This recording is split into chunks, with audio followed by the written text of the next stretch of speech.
Salve galera, aqui quem fala é o Renan da Viking. Hoje eu estou trazendo mais um vídeo aí pra vocês. No vídeo de hoje vai ser um bike check aí da BMX Dualis.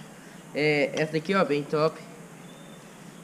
Como o canal tá parado, tô gravando agora esses vídeos meio diferentes aí. Nunca trouxe um bike check de aro 20 assim, BMX e pá. Então eu acho que vai ser top trazer pra vocês. Se vocês querem depois o bike check da minha aro 20, depois que eu arrumar ela, vai ficar bem top também.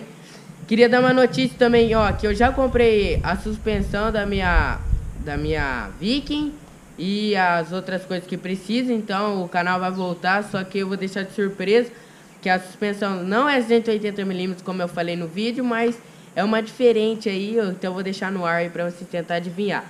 E da aro 20 também tô arrumando, já arrumei os aros, vai sair um próximo vídeo aí falando pra vocês, mostrando ela como ficou com os aros. E nesse vídeo eu vou fazer só o bike check da BMX aqui pra vocês verem as peças que ela tá compondo aí pra vocês. Então bora aí sem enrolação fazer esse bike check.